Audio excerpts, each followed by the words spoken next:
زیارت مدینہ منورہ۔ الحمدللہ آپ حضرات کے سامنے حج اور عمرے پر تفصیلی بیان ہو چکا۔ اب آپ کے سامنے زیارت مدینہ منورہ کے آداب بیان کیے جا رہے ہیں، آپ توجہ کے ساتھ سنیں۔ حج کے بعد سب سے افضل اور سب سے بڑی سعادت سید الانبیاء رحمت للعالمین تاجدار مدینہ رسول مقبول صلی اللہ علیہ وسلم کے روضہ اقدس کی زیارت ہے۔ رسول اللہ صلی اللہ علیہ وسلم کی عظمت و محبت وہ چیز ہے جس کے بغیر ایمان ہی مکمل نہیں ہوتا۔ اس کا تقاضا ایمان والے کو فطری طور پر بھی ہونا چاہیے کہ دیار قدس میں پہنچنے کے بعد روضہ اقدس کی زیارت کے بغیر واپس نہ ہو، اور اس پر مزید یہ کہ روضہ اقدس کے سامنے حاضری اور سامنے حاضر ہو کر درود و سلام کے وہ عظیم الشان انعامات اور ثمرات و برکات جو دور سے درود و سلام پڑھنے سے حاصل نہیں ہو سکتے۔ رسول اللہ صلی اللہ علیہ وسلم نے فرمایا، جس نے حج کیا پھر میری قبر کی زیارت میری وفات کے بعد کی تو گویا اس نے میری زندگی میں میری زیارت کی۔ ایک حدیث میں اللہ کے نبی صلی اللہ علیہ وسلم کا ارشاد ہے کہ جس نے میری قبر کی زیارت کی اس کے واسطے میری شفاعت واجب ہو گئی۔ ایک حدیث میں حضور اکرم صلی اللہ علیہ وسلم کا ارشاد ہے، جس نے بیت اللہ کا حج کیا اور میری زیارت نہ کی تو اس نے مجھ پر ظلم کیا۔ دیار حبیب کا سفر۔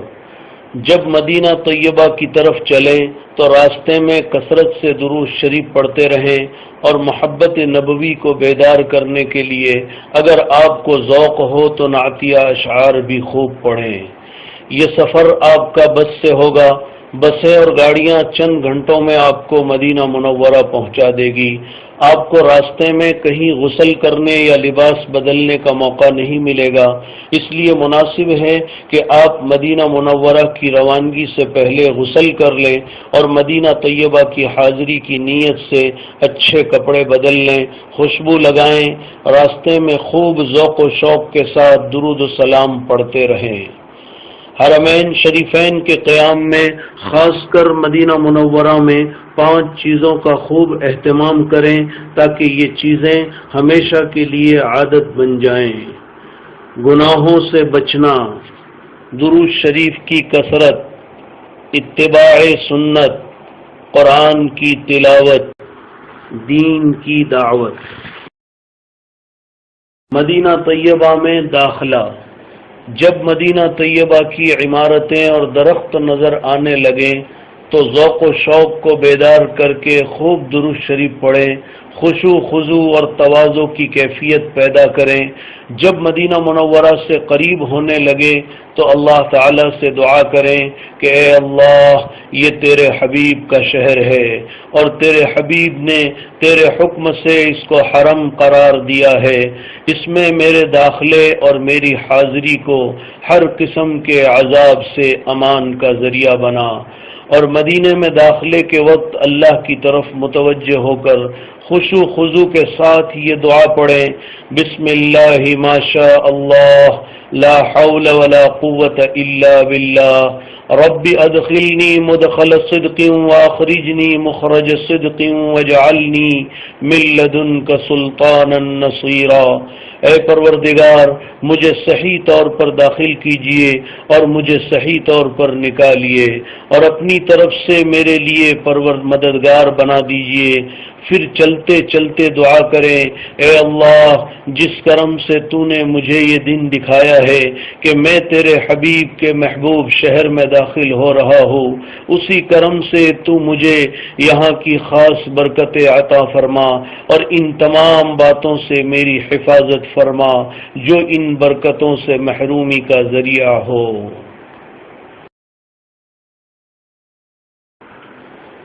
مسجد نبوی میں حاضری۔ مدینہ منورہ میں بھی بسیں آپ کو آپ کی بلڈنگ تک پہنچا دے گی۔ سامان ترتیب سے رکھ کر ضروریات سے فارغ ہو کر اگر داخلے سے پہلے غسل اور کپڑے بدلنے کا موقع نہ ملا ہو تو اب غسل یا وضو کر کے کپڑے بدل کر سب سے پہلے مسجد نبوی میں حاضر ہوں۔ یہاں بھی یہ بات دھیان میں رکھیں کہ اگر آپ پر تھکن بہت زیادہ ہو تو آرام کر کے حشاش بشاش ہو کر پھر مسجد نبوی میں حاضر ہوں۔ مسجد میں جب داخل ہوں تو داہنے پیر سے داخل ہوتے ہوئے یہ دعا پڑھیں، بسم اللہ والصلاة والسلام علی رسول اللہ، اللہم اغفر لی ذنوبی وافتح لی ابواب رحمتک، نویت سنت الاعتکاف۔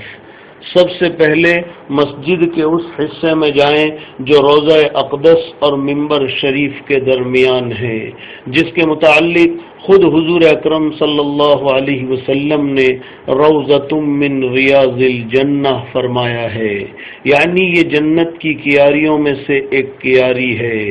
ریاض الجنہ کی پہچان کے لیے یہاں سفید قالین بچھا ہوا ہے، یہاں پہنچ کر 2 رکعت تحیۃ المسجد ادا کریں۔ تحیۃ المسجد کے بعد اللہ تعالیٰ کا بہت شکر ادا کریں۔ آپ بڑی اونچی جگہ پہنچے ہیں، جتنا شکر ادا کریں کم ہے۔ علماء نے لکھا ہے کہ اس موقع پر سجدہ شکر بھی کر لیں، پھر اللہ تعالیٰ سے خوب دعائیں کریں۔ تصویر میں آپ ریاض الجنہ کا منظر دیکھ رہے ہیں۔ مسجد نبوی کے ستون اور ریاض الجنہ۔ ریاض الجنہ کی پہچان کے لیے یہاں سفید سنگ مرمر کے 7 ستون ہیں جن کو اسطوانات کہا جاتا ہے۔ قبولیت دعا کی خاص جگہ ہے۔ پہلا ستون محراب سے متصل ہے جس کو اسطوانہ حنانہ یا مخلقہ کہتے ہیں۔ اس ستون سے ٹیک لگا کر حضور اکرم صلی اللہ علیہ وسلم خطبہ دیا کرتے تھے۔ دوسرا ستون محراب کی بائیں جانب ہے جس کو اسطوانہ عائشہ کہتے ہیں۔ اس جگہ کے بارے میں حضور اکرم صلی اللہ علیہ وسلم کا ارشاد ہے، اگر میں اس کی فضیلت لوگوں کو بتا دوں تو لوگ وہاں نماز کے لیے قرآن اندازی کرنے لگیں گے، کیونکہ یہ جنت کا ٹکڑا ہے۔ اس جگہ کی نشاندہی حضرت عائشہ رضی اللہ تعالی عنہا نے کی تھی، اس لیے اس کو اسطوانہ عائشہ کہتے ہیں۔ اسطوانہ عائشہ کی بائیں جانب اسطوانہ ابو لبابہ ہے۔ اس جگہ حضرت ابو لبابہ صحابی رضی اللہ تعالی عنہ نے ایک غلطی پر خود کو کھجور کے ستون سے باندھ لیا تھا، پھر ان کی توبہ قبول ہونے پر خود حضور اکرم صلی اللہ علیہ وسلم نے آپ کو کھولا تھا۔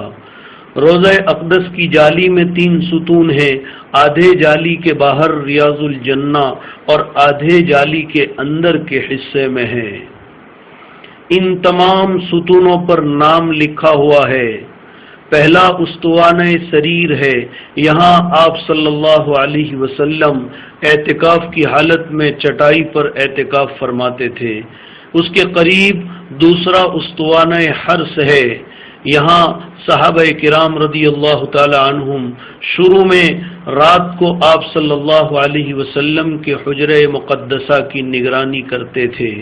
اس سے قریب اسطوانہ وفود ہے، یہاں پر آپ صلی اللہ علیہ وسلم بیرون سے آنے والوں کے ساتھ بات چیت کرتے، معاہدہ کرتے اور دین سکھایا کرتے۔ اور اسی میں ایک ستون ہے جسے اسطوانہ جبریل کہتے ہیں۔ یہ 7 ستون اور ریاض الجنہ کا پورا حصہ قبولیت دعا کے لیے خاص ہے، اور یہاں نماز ادا کرنا زیادہ ثواب کا باعث ہے۔ لہذا جب موقع ملے، جتنا موقع ملے، آپ ریاض الجنہ کے اندر کے حصے میں نماز ادا کریں۔ تصویر میں آپ مسجد نبوی کا اندر کا حصہ جس میں ریاض الجنہ اور یہ سارے ستون نظر آ رہے ہیں، آپ دیکھ رہے ہیں۔ روضہ اقدس پر درود و سلام۔ تحیۃ المسجد اور دعا سے فارغ ہو کر پورے ادب اور ہوش کے ساتھ روضہ اقدس پر آئیں۔ اور نہایت ادب کے ساتھ یہ سمجھتے ہوئے کہ میں خدمت اقدس میں حاضر ہوں اور حضور اکرم صلی اللہ علیہ وسلم میری بات بنفس نفیس سن رہے ہیں، ہلکی آواز سے سلام عرض کریں۔ جالی میں پیتل کے 3 حلقے دائرے بنے ہوئے ہیں، ان میں جو بڑا ہے وہ حضور اقدس صلی اللہ علیہ وسلم کے چہرے انور کے سامنے ہے، اور دوسرے دائرے کے برابر میں حضرت ابو بکر صدیق رضی اللہ تعالی عنہ ہے، اور تیسرے حلقے کے برابر میں حضرت عمر فاروق رضی اللہ تعالی عنہ ہے۔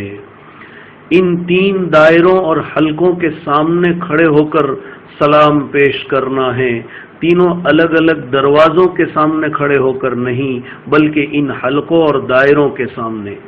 یہ دھیان رکھیں کہ بھیڑ یہاں زیادہ ہوتی ہے تو کسی کو تکلیف نہ پہنچے، اس کا خاص خیال رکھیں۔ جب قریب پہنچ جائیں نہایت ادب کے ساتھ، تواضع کے ساتھ، نگاہ جھکاتے ہوئے مختصر طور پر یوں سلام عرض کریں: الصلاۃ والسلام علیک یا رسول اللہ، الصلاۃ والسلام علیک یا حبیب اللہ، الصلاۃ والسلام علیک یا خیر خلق اللہ، الصلاۃ والسلام علیک یا سید ولد آدم۔ اس کے بعد جن دوستوں نے، بزرگوں نے اور عزیزوں نے آپ سے سلام کی فرمائش کی ہے اور بعض سے آپ نے وعدہ بھی کر لیا ہے، ان کا سلام حضور اکرم صلی اللہ علیہ وسلم کو پہنچائیں۔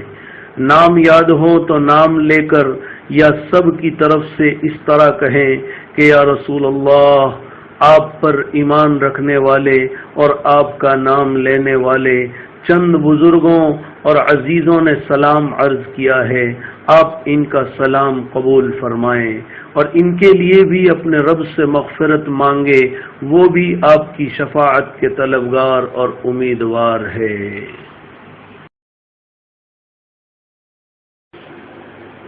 حضرت ابو بکر صدیق رضی اللہ تعالی عنہ پر سلام۔ حضور اکرم صلی اللہ علیہ وسلم پر صلاۃ و سلام سے فارغ ہو کر ایک ہاتھ کے بقدر دائیں طرف آگے بڑھ کر دوسرے حلقے کے پاس آ جائیں اور حضرت ابو بکر صدیق رضی اللہ تعالی عنہ پر اس طرح سلام پیش کریں: السلام علیک یا خلیفۃ رسول اللہ وثانیہ فی الغار ورفیقہ فی الاسفار وامینہ علی الاسرار ابا بکر الصدیق رضی اللہ تعالی عنہ، جزاک اللہ عن امت محمد خیرا۔ آپ پر سلام ہو اے اللہ کے رسول کے خلیفہ، غار میں آپ کے ساتھی، سفروں میں آپ کے رفیق، آپ کے رازوں کے امین ابو بکر صدیق رضی اللہ تعالی عنہ، آپ پر سلام ہو، اللہ تعالی آپ کو امت محمدیہ کی طرف سے بہترین جزا عطا فرمائے۔ پھر جن لوگوں نے سلام کہا ہو ان کا سلام پہنچا دے۔ حضرت عمر فاروق رضی اللہ تعالی عنہ پر سلام۔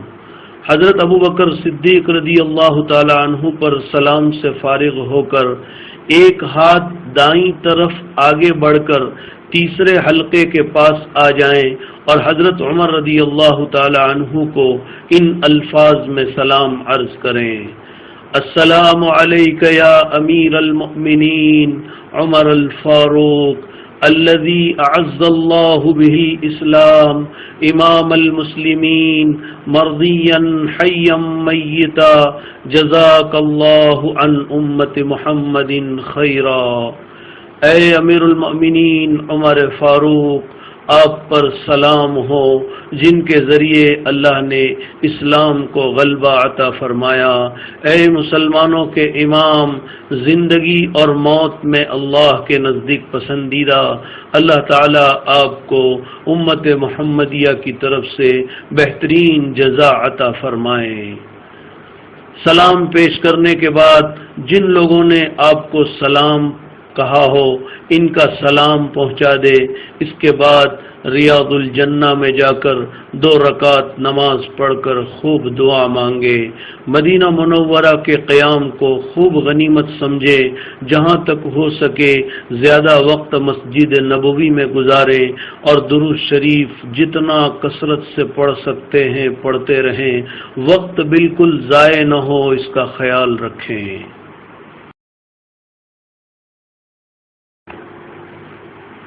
زیارت جنت البقیع۔ مدینہ طیبہ میں مسجد نبوی اور روضہ اقدس کے بعد سب سے اہم مقام وہاں کا قدیمی قبرستان جنت البقیع ہے، جو حرم نبوی سے بالکل ملا ہوا ہے۔ کیسا خوش نصیب یہ جنت کا ٹکڑا ہے، خود رسول اللہ صلی اللہ علیہ وسلم نے کتنے مرنے والوں کو اپنے ہاتھ سے اس میں دفن کیا ہے۔ آپ صلی اللہ علیہ وسلم کی اکثر بیویاں، آپ کی بیٹیاں اور اہل بیت کے بہت سے ممتاز افراد اور کتنے جلیل القدر صحابہ، پھر بے شمار تابعین اور تبع تابعین اور بعد کے ان گنت ائمہ عظام اور اولیاء کرام اس میں آرام کر رہے ہیں۔ اسی قبرستان میں حضرت فاطمہ، حضرت عباس، حضرت حسن اور حسین بھی مدفون ہیں۔ حضور کی اکثر بیویاں حضرت عائشہ صدیقہ، حضرت سودا، حضرت زینب بنت جہش، حضرت زینب بنت خزیمہ، ام سلمہ، حضرت حفصہ، حضرت ام حبیبہ اور حضرت جویریہ، یہ سب کی سب اسی قبرستان میں مدفون ہیں۔ اسی قبرستان میں سیدنا عثمان غنی رضی اللہ تعالی عنہ بھی مدفون ہیں۔ اسی قبرستان میں حضرت حلیمہ سعدیہ رضی اللہ تعالی عنہا بھی مدفون ہیں، جو حضور اکرم صلی اللہ علیہ وسلم کی رضائی ماں ہیں۔ اسی قبرستان میں ابو سعید خدری رضی اللہ تعالی عنہ بھی ہے۔ اس قبرستان میں جتنے لوگ مدفون ہیں، ان میں سب سے اونچا اور بڑا مقام حضرت عثمان غنی رضی اللہ تعالی عنہ ہے۔ کہنے والے نے صحیح کہا ہے، دفن ہوگا نہ کہیں ایسا خزانہ ہرگز، دفن ہوگا نہ کہیں ایسا خزانہ ہرگز۔ لہذا جتنا موقع ملے جنت البقیع کی بھی زیارت کرتے رہیں، ان میں مدفون تمام لوگوں کے لیے اور اپنے لیے دعائیں کرتے رہیں۔ مسجد نبوی میں نماز کا ثواب۔ مدینہ منورہ کے قیام کے زمانے میں مسجد نبوی میں باجماعت نماز پڑھنے کا اہتمام کریں۔ مسجد نبوی میں باجماعت نماز پڑھنے کا بہت زیادہ ثواب ہے۔ ایک حدیث میں حضور اکرم صلی اللہ علیہ وسلم کا ارشاد ہے، میری اس مسجد میں ایک نماز کا ثواب 1000 نمازوں سے بہتر ہے، سوائے مسجد حرام کے، کیونکہ مسجد حرام میں باجماعت نماز پڑھنے کا ثواب دوسری مسجدوں کے مقابلے میں 1,00,000 نمازوں سے افضل ہے۔ ابن ماجہ کی ایک حدیث شریف میں مسجد نبوی کی ایک نماز کا ثواب 50,000 نمازوں کے برابر بتایا گیا ہے۔ مسجد نبوی میں 40 نمازیں۔ مدینہ منورہ کے قیام میں افضل ترین عمل یہ ہے کہ سرکار دو عالم صلی اللہ علیہ وسلم پر درود شریف کثرت سے پڑھا جائے اور نمازوں کو باجماعت مسجد نبوی میں ادا کیا جائے۔ مسجد نبوی میں 40 نمازوں کی بڑی فضیلت ہے۔ حضرت انس رضی اللہ تعالی عنہ سے روایت ہے کہ رسول اللہ صلی اللہ علیہ وسلم نے ارشاد فرمایا، من صلی 40 صلاۃ فی مسجدی ھذا، جس نے میری اس مسجد میں 40 نمازیں پڑھی، ان میں سے ایک بھی نماز فوت نہ ہوئی ہو یعنی چھوٹی نہ ہو، تو اس کے لیے اللہ تعالی کی طرف سے 3 قسم کی براءت کا اعلان ہے، یعنی 3 قسم کی مصیبتوں سے حفاظت کا اعلان ہے۔ نمبر 1 جہنم سے حفاظت، نمبر 2 عذاب الہی سے حفاظت، نمبر 3 نفاق سے حفاظت۔ لہذا مسجد نبوی میں 40 نمازوں کو باجماعت ادا کرنے کا پورا اہتمام کریں اور فکر کریں۔ مدینہ منورہ کی کچھ اور زیارتیں۔ جنت البقیع مسجد نبوی سے لگ کر یہ قبرستان ہے۔ تصویر میں آپ اس کا خوشنما منظر دیکھ رہے ہیں، جس میں بڑے بڑے صحابہ کرام اور اولیاء اللہ مدفون ہیں۔ قیامت کے دن سب سے پہلے اسی قبرستان والے اٹھیں گے۔ حضور صلی اللہ علیہ وسلم نے ارشاد فرمایا، انا اول من تنشق عنہ القبر، سب سے پہلے میری قبر پھٹے گی، میں اٹھوں گا، میرے ساتھ ابو بکر اور عمر اور حضرت عیسیٰ علیہ السلام اٹھیں گے، اس کے بعد بقیع قبرستان والے اٹھیں گے۔ یہ قبرستان دنیا کے سارے قبرستانوں میں افضل ہے۔ جبل احد مدینہ منورہ سے 3 میل پر یہ ایک بہت بڑا پہاڑ ہے، جس کے بارے میں حضور اکرم صلی اللہ علیہ وسلم نے ارشاد فرمایا، جبل یحبنا ونحبہ، یہ وہ پہاڑ ہے جو ہم سے محبت کرتا ہے اور ہم اس سے محبت کرتے ہیں۔ اسی پہاڑ کے دامن میں اسلام کی مشہور لڑائی جنگ احد ہوئی تھی، جس میں خود حضور اکرم صلی اللہ علیہ وسلم بھی زخمی ہوئے تھے، آپ کے دندان مبارک شہید ہوئے اور 70 صحابہ کرام شہید ہوئے۔ انہی شہداء میں حضور صلی اللہ علیہ وسلم کے حقیقی چچا سید الشہداء حضرت حمزہ رضی اللہ تعالی عنہ بھی ہے۔ تمام شہداء اسی جگہ مدفون ہے۔ احد کا یہ قبرستان خوبصورت جالی سے بند کر دیا گیا ہے، تصویر میں آپ دیکھ رہے ہیں۔ مسجد قباء مدینہ منورہ سے 2 میل کے فاصلے پر یہ خوبصورت مسجد ہے۔ ہجرت کے سفر میں مدینے سے پہلے قباء میں آپ نے 14 دن قیام فرمایا اور مسجد بھی آپ نے خود تعمیر فرمائی۔ اس مسجد کا اور اس میں نماز پڑھنے والوں کا اللہ تعالیٰ نے قرآن میں بھی ذکر فرمایا ہے، لَمَسْجِدٌ أُسِّسَ عَلَى التَّقْوَى مِنْ أَوَّلِ يَوْمٍ أَحَقُّ أَن تَقُومَ فِيهِ رِجَالٌ يُحِبُّونَ أَن يَتَطَهَّرُوا وَاللَّهُ يُحِبُّ الْمُطَّهِّرِينَ، وہ مسجد جس کی بنیاد پہلے دن سے تقوی پر رکھی گئی، اس کا زیادہ حق بنتا ہے کہ میرے محبوب آپ اس میں قیام فرمائیں۔ اس مسجد میں ایسے لوگ ہیں جو خوب پاک صاف رہنا پسند کرتے ہیں اور اللہ تعالی خوب پاک صاف رہنے والوں کو محبوب رکھتا ہے۔ مسجد قباء کا حسین منظر آپ تصویر میں دیکھ رہے ہیں۔ اس مسجد کی بھی ضرور زیارت کریں اور اس میں نماز بھی پڑھیں۔ روایتوں میں ہے کہ ہر سنیچر کے دن حضور اکرم صلی اللہ علیہ وسلم کبھی پیدل کبھی سواری پر مسجد قباء میں تشریف لاتے تھے۔ ایک روایت میں ہے، صلاۃ فی مسجد قباء کا عمرۃ، مسجد قباء میں 2 رکعت نماز کا ثواب عمرے کے برابر ہے، لہذا یہاں بھی حاضری دیں اور نماز پڑھ کر یہ شرف حاصل کریں۔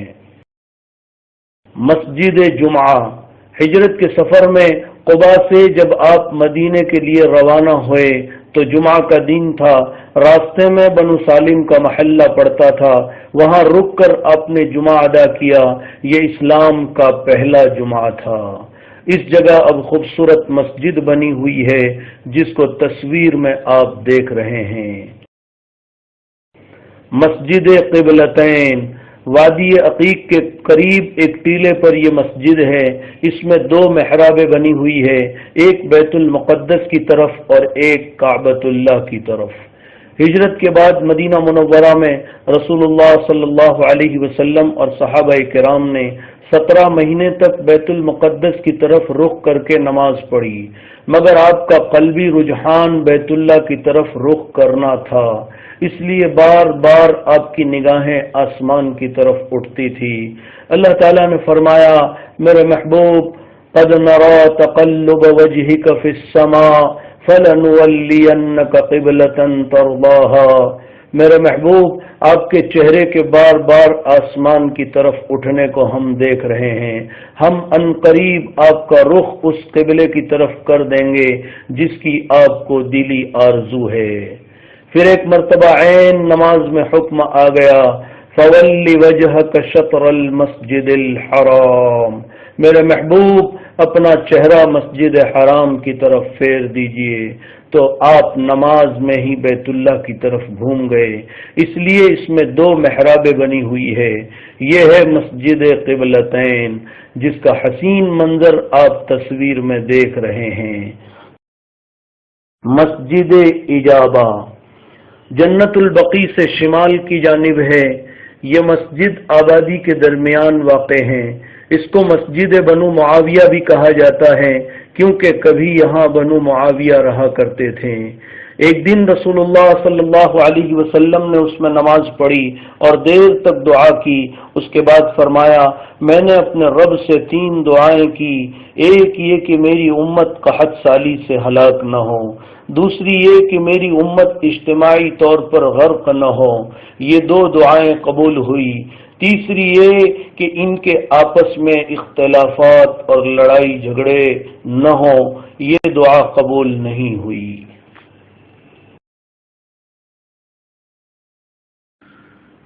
مدینہ منورہ سے واپسی۔ مدینہ منورہ کا قیام جب پورا ہو جائے اور واپسی کا وقت آ جائے تو یقیناً وہ وقت ایمان والے کے لیے ایک سانحے سے کم نہ ہوگا۔ اس دن آپ خاص اہتمام سے رخصتی ہی کے لیے روضہ اقدس پر حاضر ہوں۔ پہلے 2 رکعت ریاض الجنہ میں پڑھ کر خوب دعا کریں۔ اپنی دعاؤں میں یہ ضرور کہیں کہ اے اللہ، تیرے محبوب رسول اور ان کی اس مسجد اور ان کے اس شہر اور شہر والوں کے حقوق و آداب کی ادائیگی میں جو کوتاہیاں مجھ سے ہوئیں ان کو اپنے خاص کرم سے معاف فرما، اور میری یہ حاضری آخری حاضری نہ ہو، اس کے بعد بھی مجھے یہاں کی حاضری کی توفیق دے۔ قیامت کے دن اپنے رسول کی شفاعت اور آپ کا قرب نصیب فرما۔ اس کے بعد روضہ اقدس پر حاضر ہوں، صلاۃ و سلام پیش کریں، استغفار و شفاعت کی پھر درخواست کریں اور اس کی کوشش کریں کہ رخصت کے کچھ آنسو ضرور نکل آئیں کہ یہ قبولیت کی علامات میں سے ہیں۔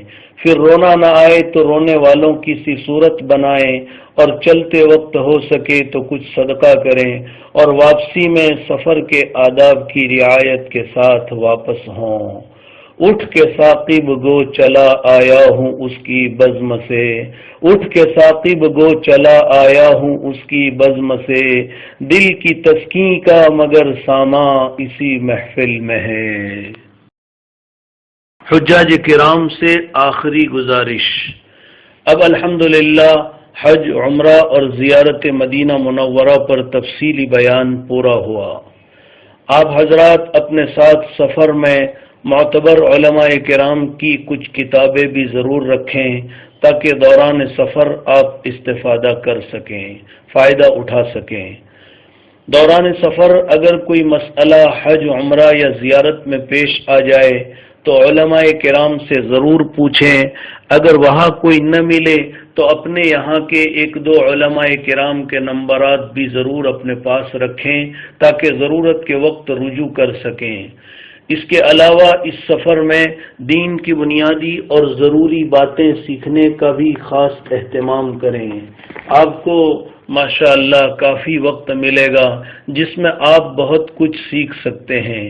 آسانی کے لیے اسی پروگرام کے ساتھ ایک چھوٹی سی کتاب پاکٹ سائز کی مختصر دینیات اردو اور انگلش میں بھی آپ کو پیش کی جا رہی ہے، جس میں دین کی بہت ضروری اور بنیادی باتیں لکھی ہوئی ہے جس کا سیکھنا ہر مسلمان پر فرض ہے۔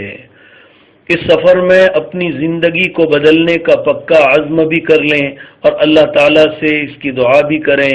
ہر کام کو سنت کے مطابق کرنے کی عادت ڈالیں اور کوشش کریں کہ آپ کا یہ حج مبرور ہو جائے۔ تاکہ جنت پکی ہو جائے۔ حدیث شریف میں ہے الحج المبرور لیس لہ جزاء الا الجنہ، حج مبرور کا بدلہ سوائے جنت کے کچھ نہیں۔ حج مبرور کس کو کہتے ہیں؟ اس کی تشریح میں علماء کے بہت سارے اقوال ہے، ان میں ایک قول حضرت حسن بصری رحمۃ اللہ علیہ کا بھی ہے۔ وہ فرماتے ہیں کہ حج مبرور اس حج کو کہتے ہیں جس حج کے بعد حاجی کی زندگی میں تبدیلی آ جائے، زندگی نیک و صالح بننے لگے۔ اخیر میں تمام حجاج کرام سے مؤدبانہ درخواست کی جا رہی ہے کہ اس مبارک سفر میں اپنی دعاؤں میں ہمارے ادارے دینیات کو اور اس کے تمام اراکین کو بھی شامل کر لیں اور پوری امت کے لیے بھی دعائیں کریں۔ اللہ تعالیٰ آپ کے اس سفر کو آسان فرمائے اور قبول فرمائے۔ وآخر دعوانا ان الحمد للہ رب العالمین۔